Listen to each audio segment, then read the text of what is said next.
So I want to spend this time speaking to the importance of what it means to come into a deep ceremonial space. And particularly so as I offer ceremonial spaces for people who are ready to be held in this way. And as I record this, I have one coming up in Hove, Brighton. I also hold those spaces here in this space in Margate, and sometimes I take my work to London. So it's a really important video to be able to describe what it looks like to come into a vagina, feminine, pelvic bowl focus ceremonial space. So a lot of my work is around the feminine and the ritual that we've lost in society. This is because unless we honor the emotions and spirituality, I said that quite oddly, spirituality and the physical of the feminine, then we aren't honoring woman, the feminine, the pelvis. I have a real challenge at the moment where I feel like I can feel my rage, my feminine rage, my sacred rage, more and more in a space that I'm offering that is rarely offered, and that people who are in the institution of, say, the NHS are allowed to touch a woman in a way that is not the honouring of what it means to be feminine and what it means to have a pelvis. There is a part of me that feels that they have absolutely no right to touch somebody unless they're taking into account the emotional holding of that person. And so that is where my space differs to what is happening in society in general, and why this space is so necessary for every single person with a pelvis, for every single woman, for every single vagina in this country and beyond. It is really important that we understand what it was to be a woman, to be in the feminine, before the patriarchal world created what it's created today, which is damage. It is damaging women, and it is damaging our society overall, because it's damaging the feminine, and society is nothing without the feminine backbone. And if the feminine is not empowered and the masculine continues to take over, well, quite frankly, it looks a little bit like the Barbie movie when Ken goes back and talks about the patriarchy and horses. And actually, in some respects, we do live in a Ken world with the fucking horses and the patriarchy and this deep loss of what it means to be feminine. So I create ceremonies for those ready to be held in a way that they will not have been held before, in order to claim pieces of themselves back.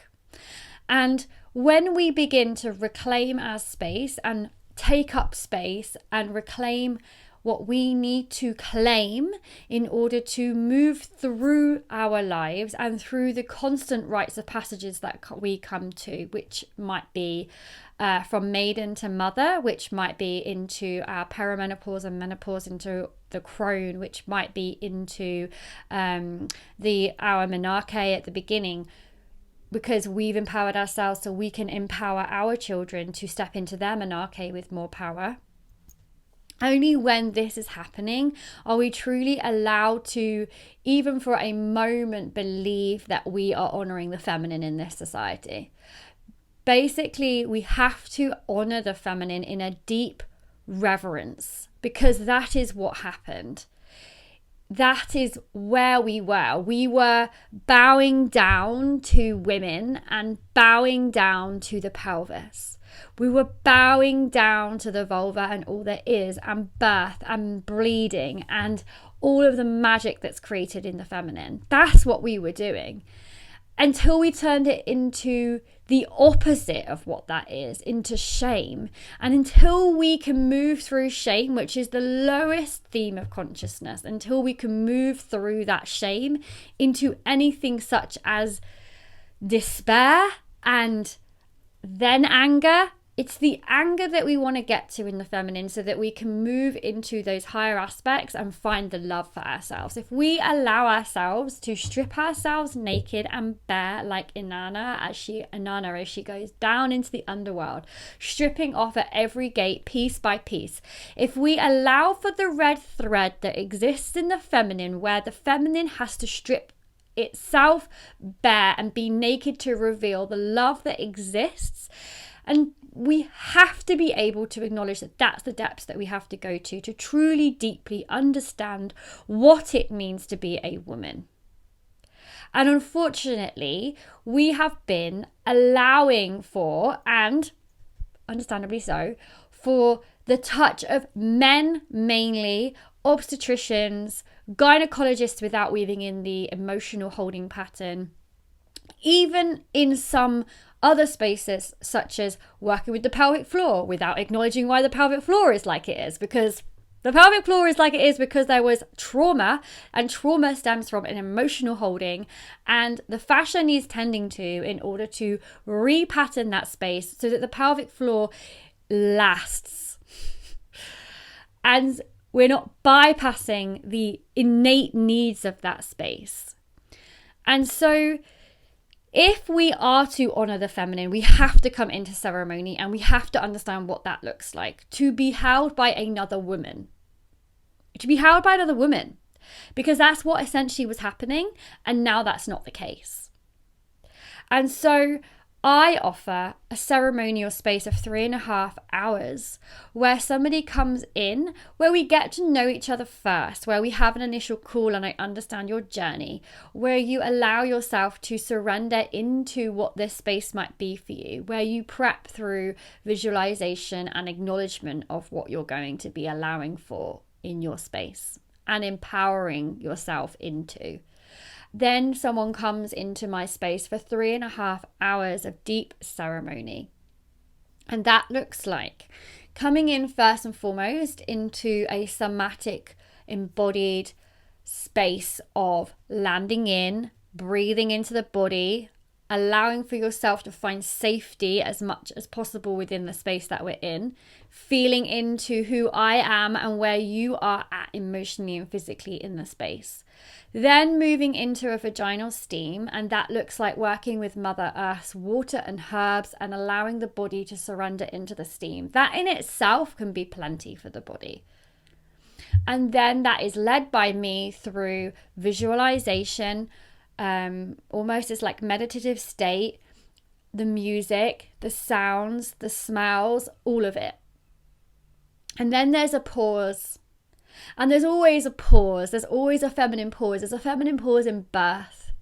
And rather than rushing into the next thing, we pause and then we allow for the body to unravel into touch.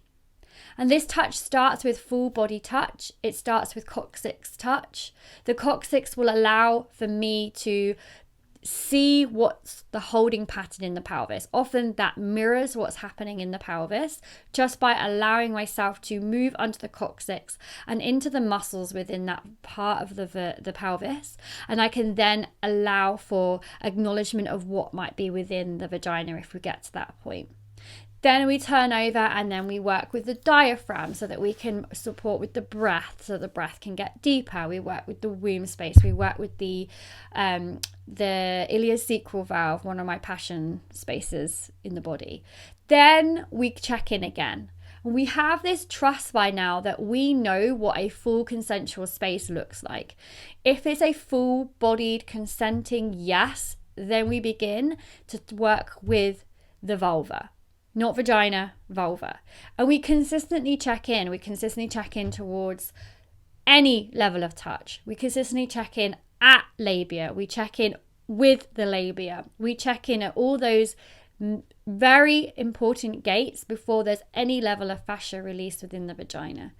And a fascia released vagina is not sexual. It's simply working with the holding pattern in that space and the trauma and the challenge and the discomfort and any anger and any emotion and any upset and anything that might be there from any part of your journey. And this space, in my opinion, is a rite of passage. A rite of passage is anything that weaves in ritual and allows for you to step over a threshold. And that's exactly what this space is.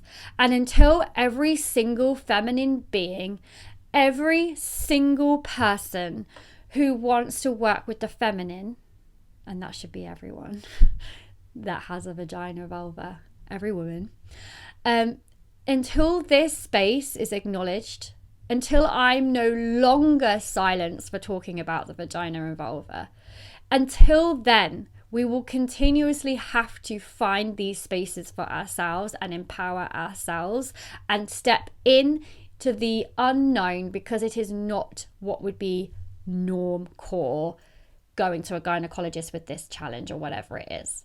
So yeah, somebody might come into this space because there's an ongoing challenge that they want support with, such as bloating and period pain, such as vaginismus, such as vulvodynia, such as wanting to conceive, such as moving through a traumatic birth, postpartum, whatever postpartum years, months that might be. But also just to acknowledge that as a woman, as a feminine soul, we have to allow for these spaces in order to piece ourselves back together, find empowerment again, and be able to, as I always say, bloom into all that we truly are. Because without that holding, if we remain in the head just through counselling, if we remain with just the odd bit of body work through amazing spaces like acupuncture, amazing, but every now and then you're left as is, because this space is different. This space allows for you to be heard on a whole new level. And I also encourage people to work with me for a whole month around this because of what can come up. But if you're somebody who feels that one ceremony would allow for you to dip into this work, then amazing. Otherwise, I really encourage people to come to me for an initial call so we can get to know each other. And then we have a session to start to pull out what might be there for 90 minutes, then the ceremony, and then we keep in touch after the ceremony for 2 weeks via voice notes, and then we have a final 90-minute session, because that holding provides you with so much more. But if you're somebody who wants to just come in and experience a ceremony, or you're somebody who feels like they've done a lot of work and you want to really just bolster that, and we can assess what that might look like in our initial call, then great. The link is below, and I am sending so much love.